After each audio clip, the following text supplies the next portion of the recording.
सबको राम राम। मुनि सन विदा माघ त्रिपुरारी, चले भवन संग दक्ष कुमारी। तेहि अवसर भंजन मही भारा, हरि रघुवंश लिन्न अवतारा। पिता वचन तजी राजु उदासी, दंडक वन विचरत अविनाशी। करि छलु मूढ़ हरि वैदेही, प्रभु प्रभाव तस विदित न तेहि। अर्थात राम कथा सुनकर जब शंभु और सती लौट रहे थे, उसी कालखंड में रामावतार होकर पिता के आज्ञानुसार राम जी वनवास भोग रहे थे। रावण ने छलपूर्वक जानकी को हर लिया था और राम जी जानकी के विरह में विकल होकर वन वन भटक रहे थे। इधर शंकर जी मन ही मन सोच रहे थे कि ऐसी अवस्था में प्रभु का दर्शन कैसे करूं। दर्शन करने के लिए मन तो बहुत लालायित है, किंतु मिलने से उनका गुप्त भेद खुल जाएगा। हृदय विचारत जात हर, केही विधि दर्शन होई। गुप्त रूप अवतरेव प्रभु, गए जान सब कोई। राम जी का लीला अति विचित्र है, जिसे सब कोई नहीं समझ सकता। शंभु समय तेहि राम ही देखा, उपजा ही अति हर्ष विशेषा। भरी लोचन छवि सिंधु निहारी, कुसमय जान न किन्ही चिन्हारी। जय सच्चिदानंद जग पावन, अस कही चले मनोज न सावन। शंकर जी असमंजस में ही थे कि राम जी सन्मुख आ गए। जैसे राम जी ने शंकर जी की मन की बात जान लिया। अनायास दर्शन पाकर शंकर जी का हृदय अति प्रसन्नता से गदगद हो गया, खुशी से नेत्र भर गया। कुसमय जानकर कोई वार्तालाप नहीं किया, यद्यपि जय हो सच्चिदानंद कहकर प्रणाम जरूर किया।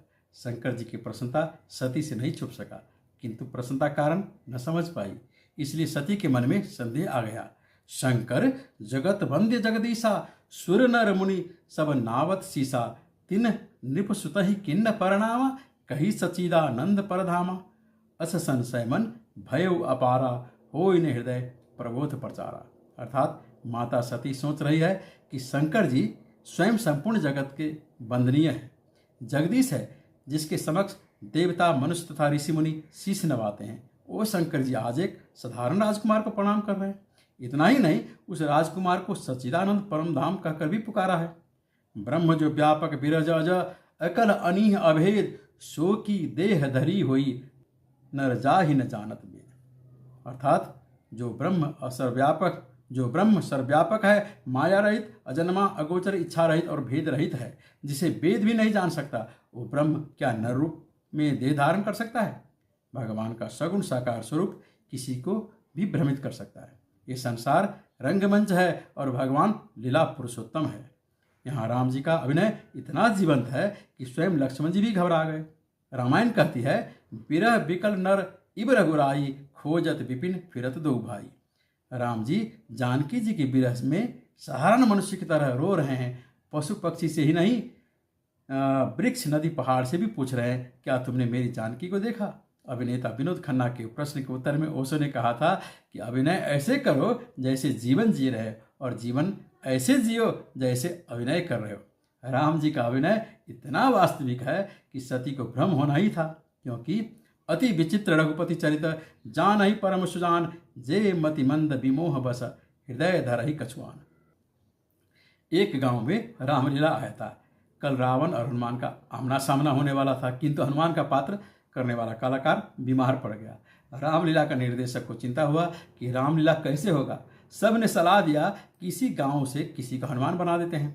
उस गांव में हनुमान के योग्य शरीर केवल रामलाल हलवाई का था। सब ने रामलाल को कहा कि कल तुम हनुमान बन जा।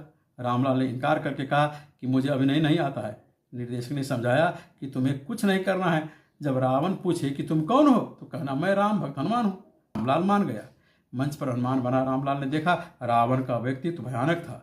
उसके हाथ में बड़ा सा तलवार था। रामलाल घबरा गया। रावण ने पूछा, तुम कौन हो? रामलाल ने कहा, मैं राम भक्त हनुमान हूँ। इस बार रावण ने रौबदार आवाज में कड़क कर कहा कि सच सच बताओ कि तुम कौन हो, वरना इसी तलवार से धड़ अलग कर दूंगा। बेचारा रामलाल डर से रोने लगा और बोला कि मुझे मत मारो, मैं रामलाल हलवाई हूँ। हमारी अवस्था यह है कि ठीक से अभिनय भी नहीं कर सकते। संत कहते हैं, आनंद लेना है तो जीवन को लीला ही समझो। समझना क्या, जीवन लीला ही तो है। इसलिए जब कोई मरता है तो सब कहता है कि इसकी ये लीला समाप्त होगी। यह संसार भी एक रंगमंच है और हम सब कलाकार। आपको जो रोल मिला है उसको ठीक तरह निभाइए।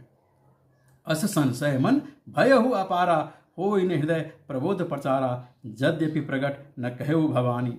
हर अंतर्यामी सब जानी। राम जी का लीला शंकर जी ने समझकर सती को समझाया, पर सती समझ न पाई। जय राम जी के।